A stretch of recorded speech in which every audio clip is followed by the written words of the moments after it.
Bueno, temprano esta mañana les adelantábamos de un nuevo sector político liderado por Esteban Valenti, un espacio de izquierda democrática y serenista.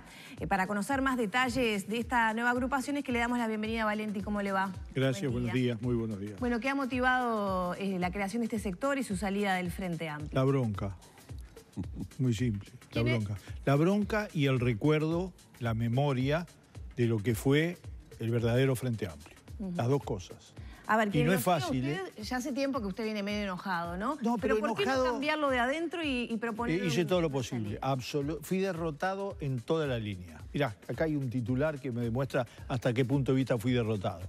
Van a echar a Almagro, que está bien, Almagro es parte del molinete del MPP, ¿no? El MPP es un molinete, entra por un lado y sale por el otro. No tiene nada que ver conmigo, ni como origen. Yo no hubiera hablado jamás de intervención militar. A ver, teniendo en cuenta la historia de este continente, jamás hubiera hablado de eso. Pero, a ver, que lo echen a él y de paso hacen un paquete, echen a Sendik, echen a De León, ¿no? Que tienen una deuda histórica con el pueblo uruguayo. Entonces, de esas cosas me aburrí. Me aburrí de plantearlas, de proponer cosas. Yo tengo decenas de columnas planteando temas relacionados con la política económica, con la política social, con todas esas. Sin embargo, es impenetrable el Frente Amplio porque tiene una estructura cuya prioridad ideológica, lo ideológico está en todo, porque se ha hecho una mala palabra y en realidad hay una frase de Roland Barthes que es maravillosa. El sentido común trafica ideología. Y eso es así. Es decir, ideología hay en cada cosa. Aunque incluso más, cuando uno dice que no tiene ideología, en realidad es una forma ideológica. Bueno, yo me he batido absolutamente contra la ideología del poder. ¿Qué es la ideología del poder? Es el hecho de que por encima de cualquier tipo de consideraciones de carácter social, económico, cultural, político, etcétera, está aferrarse al poder. Es decir, yo escribí el clavo en el sillón. Bueno, hay clavos al revés. Es decir, están clavados en el sillón. Eso genera una masa de gente que es hoy la mayoría de la estructura del Frente Amplio, cuya prioridad absoluta y total es quedarse en el poder. Le voy a dar un ejemplo, bien claro. Estamos a 17 meses de cambiar de gobierno. Vos sabés, en esta época del mundo, claro, en la época medieval, 17 meses podía ser un segundo, pero en el siglo XXI, 17 meses en la vida de los seres humanos es una barbaridad. Estamos por proponer, el Frente Amplio, yo no, un programa de 200 y pico de páginas de lo que van a hacer a partir del 1 de marzo del 2020 si ganan las elecciones. ¿Por qué no empiezan a hacer ahora? ¿Por qué no empiezan a mover la estructura económica productiva que tiene serios problemas? Serio. No, a mí no me alcanza que me digan que estamos blindados. Sí, estamos mejor que en el 2002, absolutamente mejor que en el 2002, pero absolutamente peor que el 2008, que la otra crisis. A mí no me alcanza con que se diga, a ver, vamos a hacer en la educación. Háganlo ahora, estamos 17 meses. En la seguridad, háganlo ahora. Tienen mayoría parlamentaria, tienen $1.000 millones de presupuesto y permanentemente aumenta el delito. Entonces, ¿qué es lo que falta? Falta eso, que la gran consigna sintética de todo lo que se propone es seguir en el poder. Eso no es ninguna novedad, porque, a ver, a mí me da bronca porque yo no luché por eso. Yo no tengo 56 años de militancia política sin un mes de funcionario, lo quiero aclarar. Yo no soy funcionario, ni fui nunca funcionario, ni cobré por una campaña electoral. Y alguna cosa hice en las campañas electorales. En este canal lo saben bastante eso, ¿no? ¿Qué sucede? Yo me voy a someter a eso al punto de que tenga que convivir con condiciones absolutamente indefendibles. ¿Ustedes creen que la defensa de Maduro, la última fue la que hizo José Mujica el otro día diciendo que Maduro no era culpable de todo lo que pasaba A ver, tiene el poder absoluto, maneja PDVSA, maneja todas las empresas del Estado, acaba de disolver los sindicatos del Estado y no tiene que ver. Por favor, es el responsable, él y la camarilla de dictadores y de corruptos que están en Venezuela, son absolutamente los responsables de lo que pasa. ¿Sabe por qué no? somos tan blandos, o incluso salimos a decir eso que no lo cree ni Mujica ni nadie. Porque tenemos la cola de paja. Tenemos la cola de paja. Porque durante unos cuantos años se hicieron negocios escandalosos con Venezuela. Si Maduro se cae y se abren los archivos de Bandes, acá, la fila en los juzgados, la van a tener que hacer con números. ¿Quién se enriqueció con esos negocios? ¿Quién? ¿Quién se enriqueció con esos negocios? Se enriquecieron empresas, se enriquecieron funcionarios, se enriquecieron dictadores venezolanos que cobraban por la diferencia de cambio, se enriquecieron generales que tenían que ver con todos los temas que ellos manejan. Se enriqueció por eso hay tanto silencio. No sé si notaron ustedes que nadie quiere hablar del tema, porque hay unos cuantos que no son del Frente Amplio y también hicieron plata, y hay unos cuantos del Frente Amplio que hicieron plata, absolutamente, para la corona o para ellos, no lo sé, pero lo hicieron.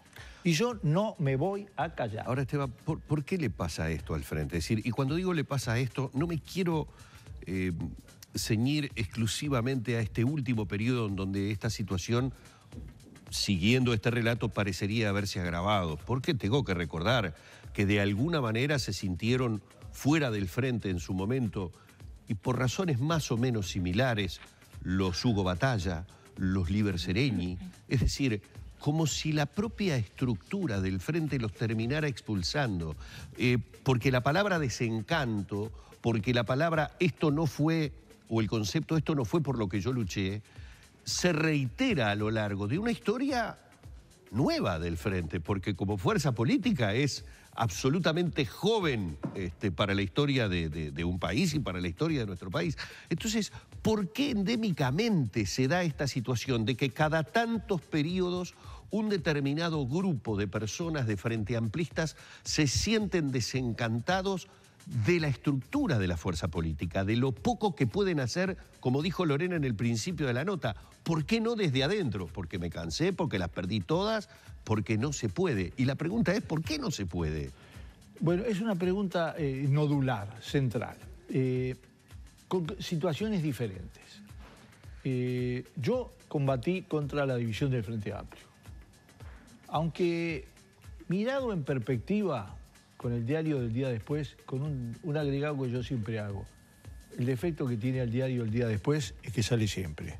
¿Está? Nadie lo puede evitar. Ese está siempre. Entonces, efectivamente, yo creo que el Frente Amplio es un gran sacrificio, dejando incorporar al MLN al Frente Amplio, un gran sacrificio, porque no tenía nada que ver en su origen con el Frente Amplio, absolutamente nada que ver. ¿Y qué quiero decir con un gran sacrificio? Y lo reivindico. En el Uruguay, a pesar de todo lo que yo pueda decir y se diga, este es el país más democrático de América Latina. Este es el país que con 5 años de gobierno de José Mujica no fue afectado en absoluto desde el punto de vista democrático. A mí las groserías en política, las cosas que a veces hace la oposición, que tira siempre de la misma manera, munición gruesa para cazar un pájaro, munición gruesa para cazar un león. Eso, los uruguayos tenemos demasiada política arriba como para que nos traguemos todas esas cosas. Entonces, creo que hizo bien, que nos democratizó a todos, incluido el Partido Comunista, que teníamos una beta que no era plenamente democrática.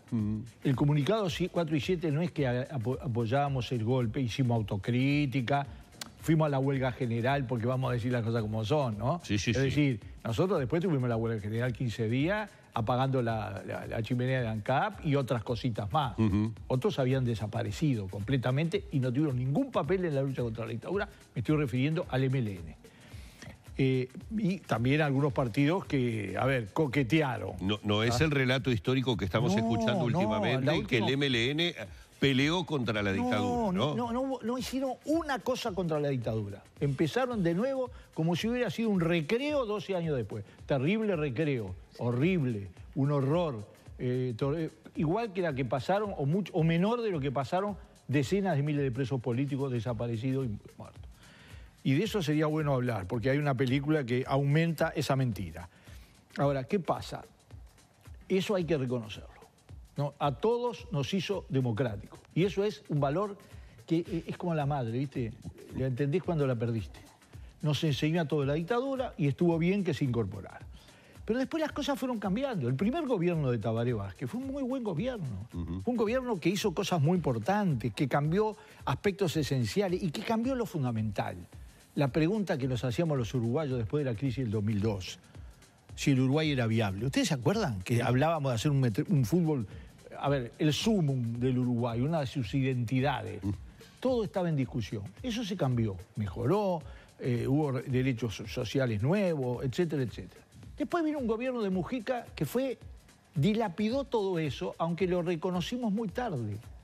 No había dos equipos económicos, había dos cajas. Enterró a ANCAP por 1.600 millones de dólares, 800 de pérdida, 800 de no ganancia. Enterró el país con los proyectos absolutamente absurdos, como la regasificadora, el puerto de aguas profundas, todos esos proyectos, y además comprometió otros que son muy buenos, como la Central del Tigre. Sí, pero abro un paréntesis, si le hablo al publicista, pero hizo un marketing en el exterior espectacular. No hay persona que no diga que en el mundo nos conocen por Mujica y nos siguen conociendo. Uruguay se ha hecho famoso por Suárez y Mujica, y eso como publicista no me lo puede negar. No solo no te lo niego, yo he escrito y voy a seguir indagando sobre la figura más conocida y con la mejor imagen de la historia del Uruguay, mirá lo que te digo, en una película, esta nueva, que no pinta en absoluto la realidad del Uruguay. La noche de 12 años. Sí, que es la historia del conde de Montecristo y dos abates Farías. Que no pinta para nada lo que fue la realidad, vista ni siquiera desde el ángulo de... Estuvo acá el director y no tenía intenciones de pintar ninguna realidad, sino explorar sobre la condición ¿sabes qué humana? pasa? ¿Qué pasa? También eso, los ciudadanos uruguayos, no podemos mirarlo como si fuera simplemente... Está bien en Islandia, está bien en Venecia, pero no está bien en Uruguay porque es parte... Porque, por ejemplo, tiene un pequeño detalle. ¿Por qué no está el Batallón Florida? ¿O pasaron de caer presos al aislamiento de la celda? No, no es cierto. Los cuadernos de la cárcel tienen capítulos que no existen.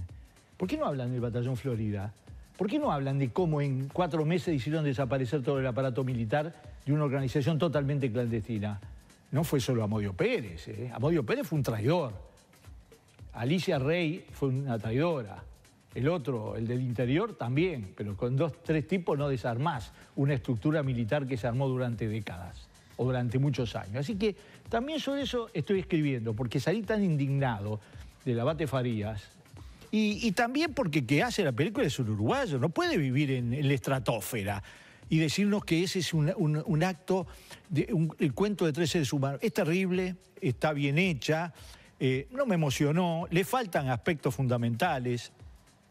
Después me entero de que en la película no está que Mujica fue a tomar grapa va a tomar grapa con algunos militares con los que había tomado grapa durante su cautiverio y durísimo, por otro lado, como fue durísimo para miles y miles de uruguayos, tan duro que algunos se murieron.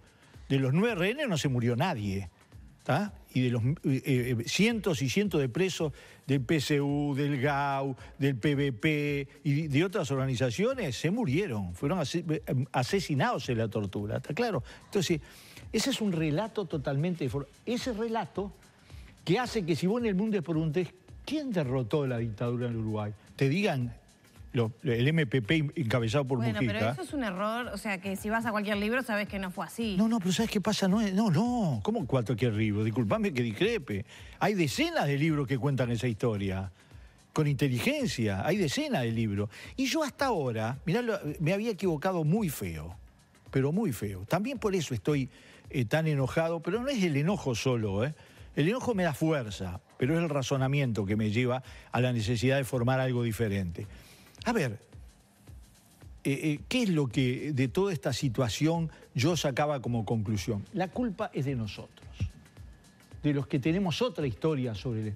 Y me refiero no solo a lo que está comprobado que era el aparato al cual le concentraron todas las fuerzas de las fuerzas conjuntas durante 10 años. Me estoy refiriendo al Partido Comunista. No, al GAU, pero no es solo eso. El relato fundamental de los uruguayos, los que derrotaron a la dictadura, fueron los uruguayos en su conjunto, con algunas organizaciones que durante 12 años, a pesar de todo eso, tuvieron presencia en el Uruguay. Y yo decía, es culpa nuestra, de los que nos fuimos del partido, no digo del partido actual porque no es capaz de contar la historia del partido anterior porque no tiene nada que ver. Sería una acusación contra ellos mismos. Sí. ¿Sabes que no? ¿Sabes que también además hay deformación de la historia? Fría, consciente, y yo me pregunto por qué. Porque es cierto, te voy a decir una cosa sobre Amodio Pérez. Amodio Pérez es un gran traidor. Pero la mayor traición no fue que le entregara alguno de los muchos datos que se entregaron para destruir la organización. ¿Sabes lo que pasa? Eran dos jefes, marido y mujer, que tenían un enorme prestigio en el MLN y que aceptaron irse como la síntesis de la peor derrota del MLN, la derrota moral, la derrota humana, la derrota, es decir, un jefe se te va, se defecciona. Eso no le pasó a ninguna otra organización. Y ese es digamos, la gran traición. Pero después todo lo demás es un cuento. El 50% es un cuento. Y lo compramos. Hay un dicho, que no me acuerdo de quién, de que para que haya una mentira tiene que haber dos. Uno que la cuenta y otro que la cree. Bueno, los uruguayos no todos, no la creímos. También con ayuda de la derecha. Porque la derecha quiso hacer su historia, que todo se había terminado en el 85, que se había hecho una ley. Y entonces, peleando contra esa historia de la derecha, que por otro lado también fue cambiada radicalmente. Sí. Hoy en los partidos tradicionales no hay fuerzas golpistas. Yo me fijo en el 11 de septiembre del 73 en Chile. Ahora vienen 45 años después. Y sigue habiendo fuerzas políticas chilenas pro-golpistas. Sectores de la sociedad chilena pro-golpista. No te digo Brasil y no te digo Argentina.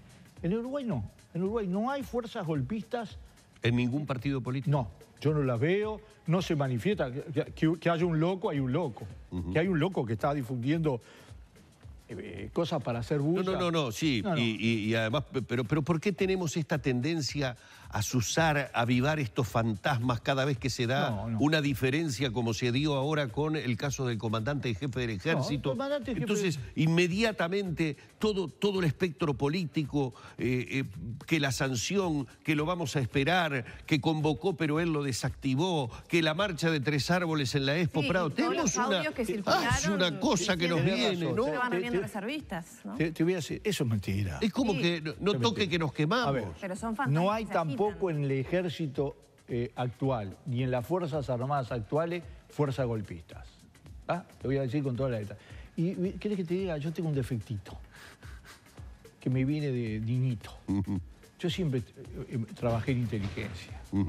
Para el partido, y de eso he vivido y he sobrevivido. Así que yo cuando te digo eso, te digo porque me ocupo es decir, hay gente diferente, hay gente que defiende el privilegio, hay un sector de las Fuerzas Armadas, sobre todo retirados, que han hecho de la complicidad con los peores crímenes.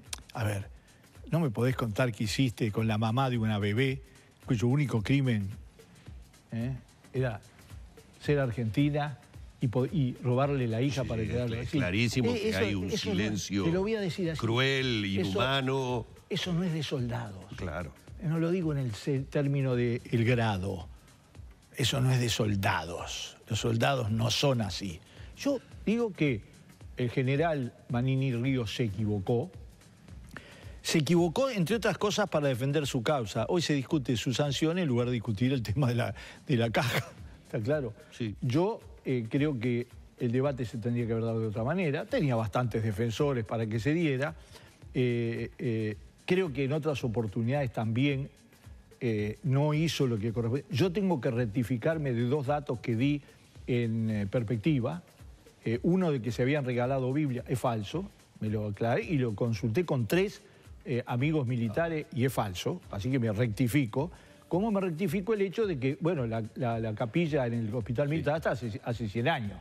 Pero hubo otros hechos, presencias uniformadas en la iglesia y todo lo demás. Está mal. Yo creo que le hizo un daño al general Manini Ríos que no lo echaran. Que no se puede. Y sobre todo, ¿cómo? Tú te enteraste... Dijo que la sanción es porque no hay falta de confianza, sino bueno, una equivocación. ¿Querés que te diga una cosa que tú sabes y tú sabes? Había ministros que planteaban, naturalmente, que tenía que ser dado de baja. Y ¿quién fue que dijo que no le dieran de baja? El MPP. Las versiones periodísticas hablan... ¿Quién filtró la versión?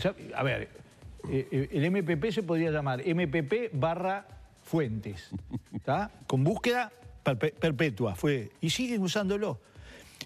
Y además se sabe que llamó por teléfono, el presidente llama por teléfono a la vicepresidente en su condición de general en jefe, de comandante en jefe de jefe. Me parece una barbaridad. Por lo tanto, le hicieron daño por todos lados. ¿Tá? Pero más le hicieron daño a la institucionalidad. ¿Por qué lo sancionaron? Yo creo que hay momentos en que se pasó de la raya constitucional. Segundo, porque el decreto del año 2003...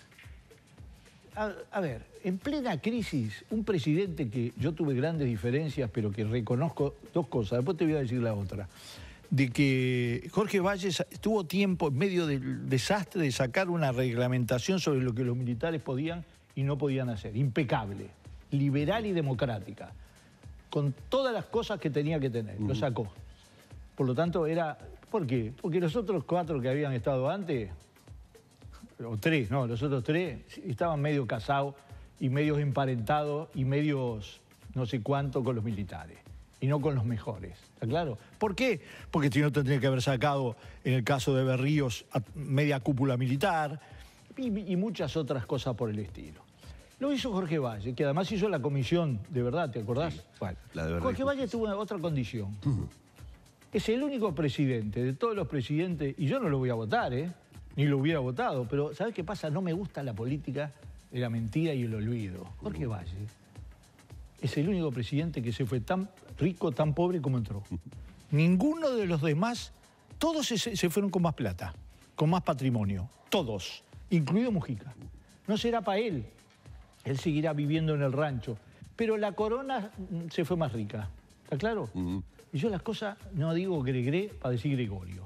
Si alguien me quiere desmentir, lo quiere debatir, yo siempre dispuesto, siempre dispuesto. Y yo sumando todas estas cosas que no tienen nada que ver con Seregni, porque Seregni no recibió a Chávez cuando vino porque era un golpista, ¿está claro? Y nosotros lo hemos transformado en un héroe del socialismo del siglo XXI, parte de un mecanismo que destruyó el país más rico de América Latina. Les voy a dar un dato solo.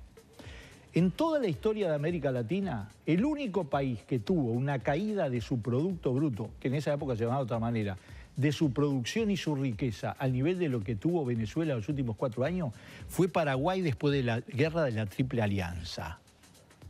Desgraciada historia también de los uruguayos. Así que, a ver, peor que eso. Ahora manda aviones a buscar a algunos repatriados y por la frontera. Él trae 250 y se le van 30.000 por día. ¿Tá? ¿Por qué se le van? Porque los echan a propósito. Porque no hay para darle de comer, porque no hay medicina, porque destruyó el país, porque hizo un millón de inflación. Bueno, esto lo quieren echar a Almagro. Almagro. Y Almagro metió la pata hasta el cuadril y un poquito más. Sí. Pero Maduro no metió la pata hasta el cuadril, metió la mano, la cabeza, en la lata 3 veces él y todos los generales. A eso el Partido Comunista. Yo leí un editorial, un artículo amplio del diario El Popular, donde defendía la política económica de Maduro, diciendo que efectivamente iba por el camino. Les quiero decir algo. Maduro dijo que era un aporte a la economía mundial. Este hombre superó a Marx, superó a Keynes, superó a Ricardo, superó a todos, inventó algo que está demostrando que no sirve para nada. Valentín, nos quedan muy poquitos minutos. Todo esto explica su salida. ¿Qué propone la nueva agrupación y quién lo apoya? Bueno, ¿qué propone? Propone un espacio de izquierda, sereñista, democrático. Los adjetivos se gastan, pero proponemos demostrarlo. Donde no van a venir funcionarios, te lo puedo asegurar. Puede ser una excepción. Están viniendo, no sé cuántos, pero todos los días me entero de alguno que me alegra mucho, militantes de comité de base, militantes de barrios, no sé cuántos. Yo lucho, o nosotros, lo que ahora ya somos nosotros, contra 3 cosas. La primera, contra el desprestigio general de la política. que no es solo en el Frente Amplio, es también en el Partido Nacional, el Partido Colorado. Hay desconfianza en la gente y hartazgo. La gente le cuesta comprometerse. Segundo, yo lucho contra un aparato de funcionarios que sabe cómo están en las cuchillas. Y del otro lado, los que quieren ser funcionarios. Yo aclaro, yo no voy a ser candidato, porque no quiero perder el valor. ¿No hay aspiración a banca? No, yo no quiero ser candidato. Bueno, no tiene de malo querer ser candidato, tener una banca, porque al contrario, pero ¿sabes qué pasa? ¿No? En el caso mío me sacaría todos los argumentos que he usado durante todos estos años. Yo puedo tener un cargo adentro del partido. Yo puedo ser miembro de la Convención Nacional del partido. Y está muy bien, vamos a presentar candidatos y por lo tanto vamos a querer sacar cargos. Y la tercera cosa, que estoy viejito, ¿viste? Ya estoy cansado, pero bueno, ¿viste? Hay cosas que están por encima de eso, hay que sobreponerse a eso. Vamos a hacer un grupo, primero un grupo independiente, lo más democrático posible. ¿En qué sentido? Vamos a usar las nuevas tecnologías para que la gente opine, para que la gente... yo no puedo decidir con quién nos vamos a aliar, si nos vamos a aliar, si vamos a ir solos. Eso lo tienen que opinar los compañeros que se integren. Esta semana tenemos una reunión, después vamos a convocar con un llamamiento que estamos elaborando a adherir, y después vamos a hacer camino militando. Por diversas vías. Por fuera del Frente Amplio. Sí, absolutamente, por fuera del Frente Amplio, y lo que tengo claro es que yo no quiero optar entre De León y Sendik, Sanabria y Blas, no quiero.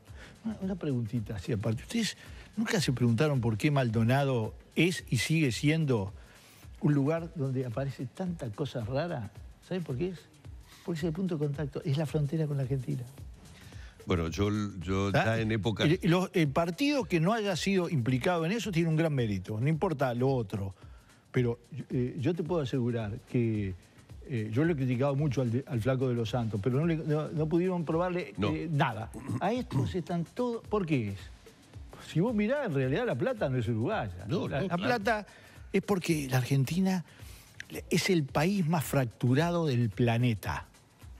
Es unificado desde el punto de vista geopolítico, social, pero ¿querés que te diga una cosa?